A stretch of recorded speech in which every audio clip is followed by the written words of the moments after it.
تو دوستو اس کی تذکیر کے کافی سارے طریقہ کار ہیں۔ کچھ اعمال تو اس کی تذکیر کے ایسے ہیں جس میں صرف تصور جمانا پڑتا ہے، خیال جمانا پڑتا ہے، قوت خیالیہ کام کرتی ہے۔ پھر قوت خیالیہ کا یہ اثر پڑتا ہے کہ جس چیز کو آپ بارہا بار سوچتے ہیں، اس کا تصور کرتے ہیں کہ وہ چیز ہاتھ جوڑ کر کے میرے سامنے آ جائے، تو خیال کی قوت اور طاقت سے وہی چیز پھر ہاتھ جوڑ کر عمل کے سامنے آ جاتی ہے۔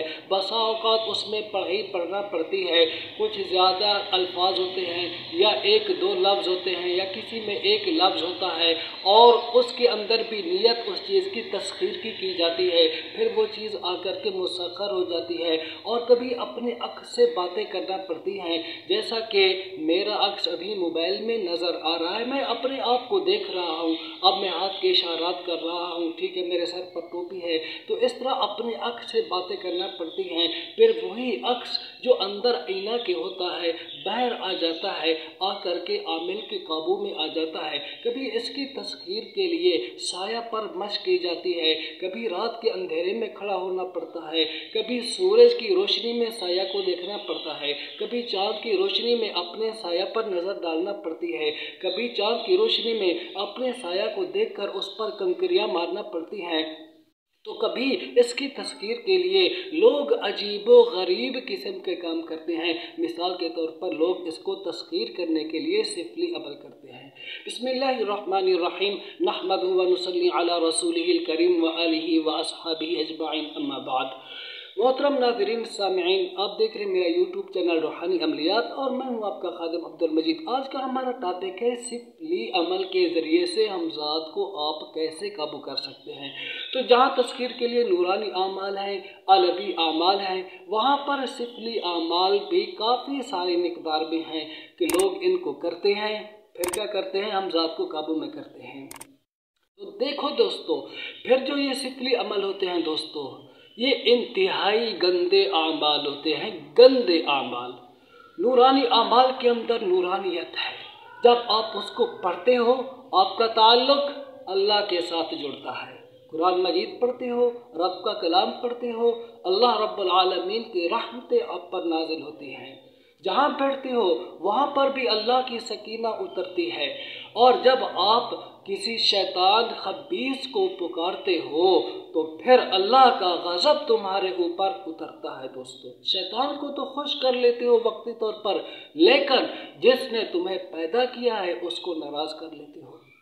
پھر کیا ہوتا ہے جی، یہ 7 یوم کا عمل ہے، کہتے ہیں کہ جی اس میں تم نے نجس رہنا ہے۔ اللہ اکبر! جب آپ نجس رہو گے، ناپاک رہو گے، تو پھر کیا ہوگا، تم نماز بھی نہیں پڑھ سکو گے، مسجد میں بھی نہیں آ سکو گے، یعنی عبادات سے تم رک جاؤ گے، اور اللہ کی پاک ذات کو ناراض کرنے والے بن جاؤ گے، اور شیطان لعین کو خوش کرنے والے بن جاؤ گے۔ تو پھر یاد رکھو اللہ کی رحمتیں تم پر کبھی نہیں نازل ہو سکتی۔ پھر کیا ہوگا، شیطان کی وقتی طور پر تو خوشنودی تمہیں حاصل ہو جائے گی، لیکن تم چند ٹکوں کی خاطر اپنی آخرت برباد کر بیٹھو گے۔ پھر اس میں یہ بھی ہوتا ہے، کہا جاتا ہے کہ تم نے جی لا حول ولا قوت الا باللہ نہیں پڑھنا ہے، قرآن مجید کی تلاوت نہیں کرنی ہے، نجس رہنا ہے۔ تو دوستو یہ ایسی چیزیں ہیں جو شیطان کو قریب کرتی ہیں، اور انسان جب شیطان کے قریب ہوتا ہے تو وہ اللہ رب العالمین کی پاک ذات سے دور ہو جاتا ہے۔ تو دوستو اس طرح کے اعمال کا تصور بھی نہیں کرنا چاہیے، ان کو کرنا بھی نہیں چاہیے۔ رب کا کلام موجود ہے، اسے پڑھیں، اس کے اعمال وظائف کریں، آپ کی دنیا بھی بن جائے گی، آخرت بھی بن جائے گی۔ اگر آپ سفلیات کی طرف گئے، دنیا بنی یا نہ بنی، آخرت تو انسان کی بگڑ جاتی ہے۔ پھر دیکھو دوستو، اگر انسان اسے جائز سمجھ کر کرتا ہے تو پھر انسان دائرہ اسلام سے خارج ہو جاتا ہے۔ اگر ناجائز سمجھ کر کرے پھر بھی دوستو گناہ کبیرہ کا مرتکب تو ہو ہی جاتا ہے نا۔ پھر اس کے لیے ضروری ہے کہ انسان توبہ کرے، توبہ کی توفیق نہ ہوئی تو پھر گناہ کبیرہ کا ارتکاب لے کر کے انسان دنیا سے جاتا ہے۔ پھر دنیا میں بھی اس کی سزا ہے دوستو۔ قاضی کے لیے ضروری ہے کہ جب ایسے شخص کے متعلق اسے پتہ چل جائے کہ اس نے جادو ٹونے کا عمل کیا کروایا ہے، اور 2 گواہ گواہی بھی دے دے، تو پھر اس کی سزا کیا ہے دوستو، قتل اس کی سزا ہے۔ تو ایسے اعمال سے ایک مسلمان کو بچنا چاہیے۔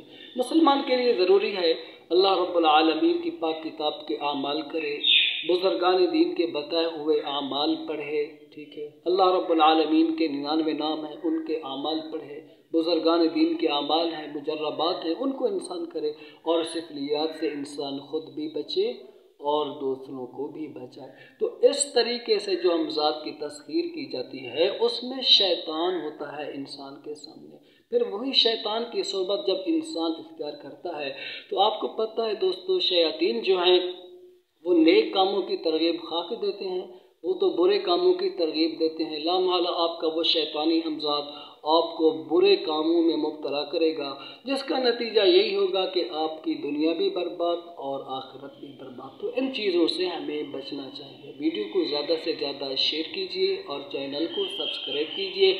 روحانیت کو بڑھانے میں آپ دوستوں نے ہمارا ساتھ دینا ہے۔ السلام علیکم ورحمۃ اللہ وبرکاتہ۔